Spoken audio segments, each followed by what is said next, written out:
Okay, welcome to our Eid of Shabbat Friday class, Parashat Nissabim-Vayelech, the last mitzvah in the Torah. What is the last mitzvah in the Torah? And in fact, Parashat Vayelech, which we'll focus on, houses the last two mitzvot in the Torah, the second to last one being the mitzvah of Hakhel, once every 7 years to gather the entire nation by Sukkot to read to them Sefer Devarim in public in Yerushalayim. And then there's the last mitzvah in the Torah. And without keeping ourselves in suspense, and I think most people know this, the last mitzvah in the Torah is to write a Sefer Torah. Mitzvah number 613, Taryag.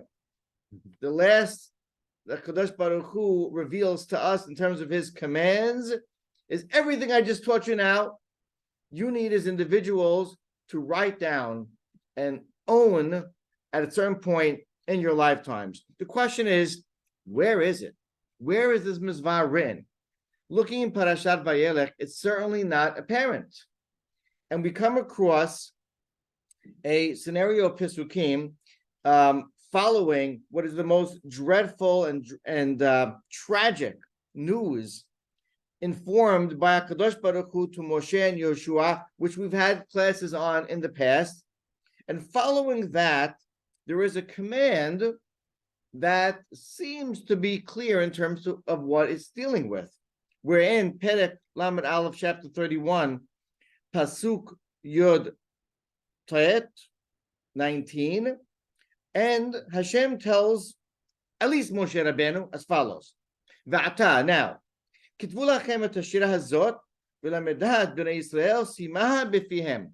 Now you must, this is a directive to Moshe, write down, record in writing this song and teach it to Bnei Israel, place it in their mouths, meaning train them, regulate them, let this song be something on the tip of their tongues in their immediate memory, so that this song can function as a testimony, as an eyewitness testimony, you can say, to Am Yisrael. And he goes on to say, because there will be tragedy in their future. So really, the pshat, the simple, straightforward meaning here, in terms of context, in terms of the terminology, is that the song, the shirah being referred to here, is next week's Parashat. Parashat was not next week, it's after Rosh Hashanah, 2 weeks from now, Shabbat Shubah, Parashat Ha'azinu. That's a song, it's written as a song, it's called a song. It's the song for the ages. It's the I told you so song of a Kadosh Baruch Hu to Am Yisrael. It's the testimony to us that, evil will befall you, unfortunate mishap will befall you if you aren't devout and committed to my Torah Kedusha. And HaKadosh Baruch Hu basically justifies, historically speaking, all of his activity, past, present, and future, and it encapsulates many very futuristic, deep ideas as well. That's the Shirah, that's the song. And in fact, if you look in the commentaries, the vast majority, virtually all of them, when commenting on this pasuk, will only speak about the song of Ha'azinu, to seemingly simply it is referring. So where do we see anything about this mitzvah of writing a Torah?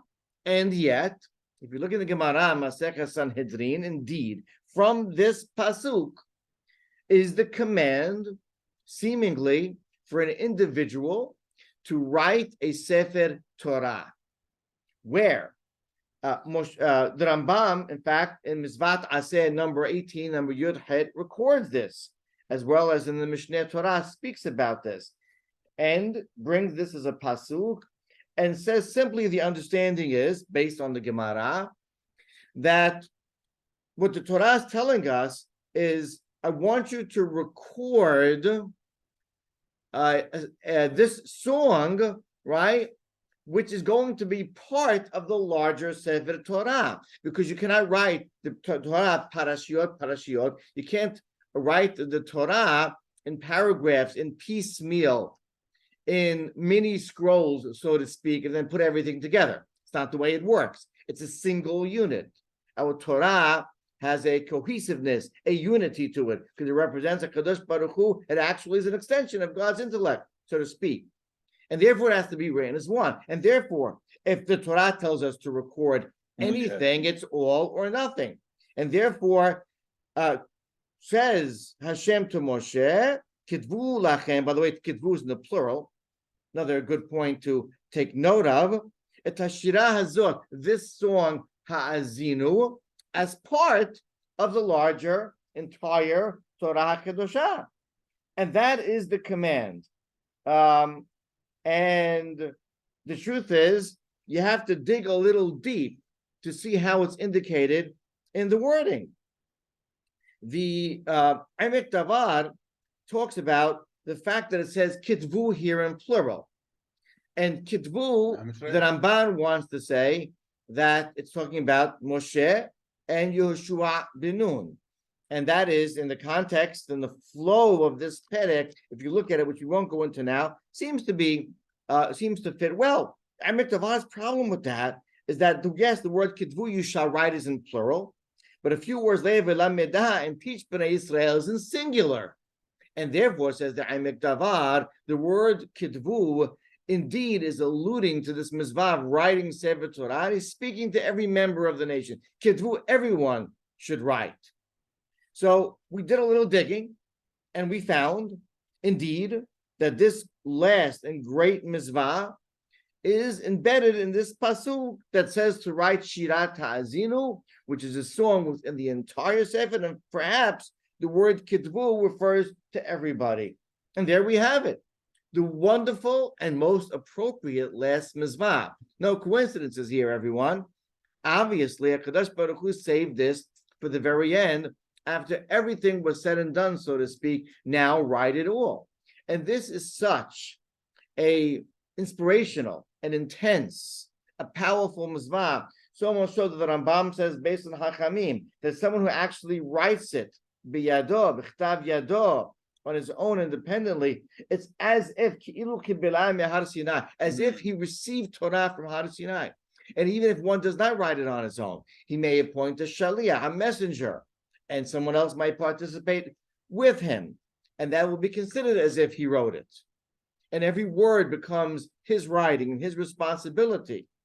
And when we celebrate the writing of a Sefer Torah, it is not the recording of an antiquated document, because it is rewritten with intensity, with preciseness, and it is therefore recreated word by word until you get a new document fresh that was now created by people with intent to write, study, and be committed to a Sefer.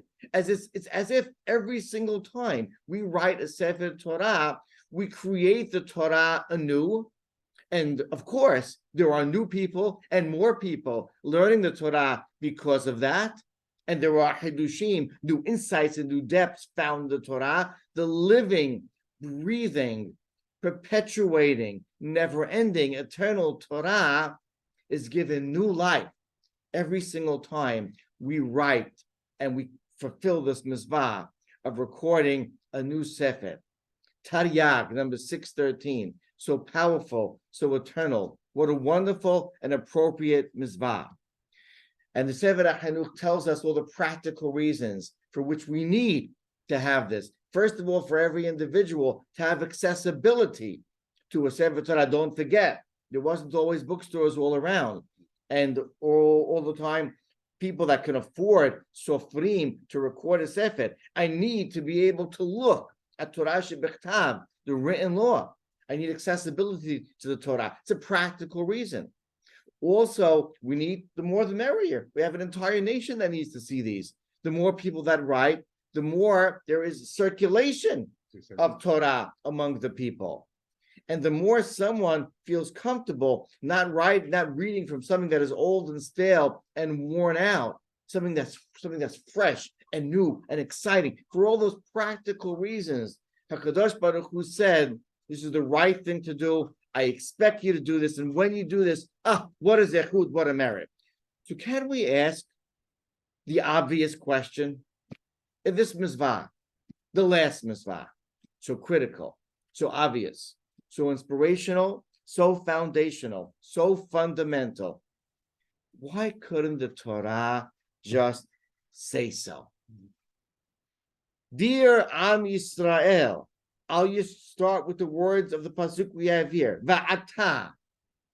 And now, kitvu, doing well so far, right? In plural, lachem, to all of you, et Sefer HaTorah hazeh. I'll just change the wording, right?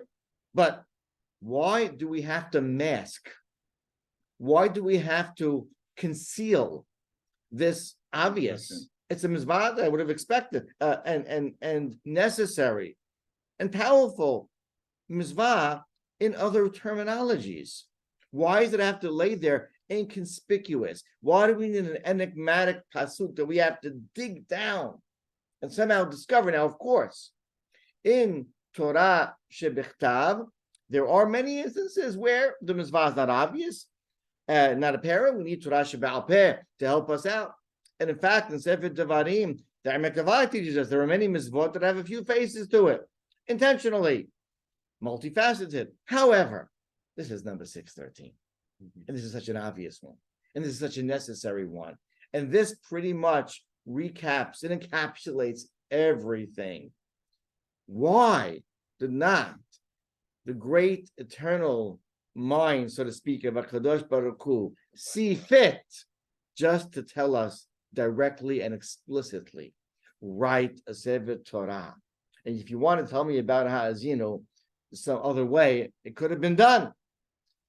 And the truth is, digging and looking and searching, there's not a lot said about this.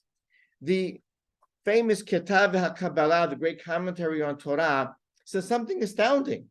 He says, you know what?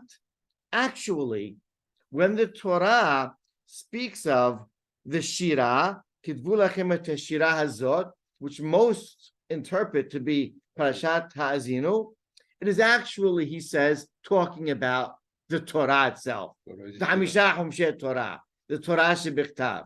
How so? We know that there are places, we have references and proofs that the Torah itself is called a Shirah. We also know that the Sefer Bereshit, and according to some, also Sefer Devarim, is called Sefer Hayashar, Shirah, the same root. The etymology of Shirah is in Yashar.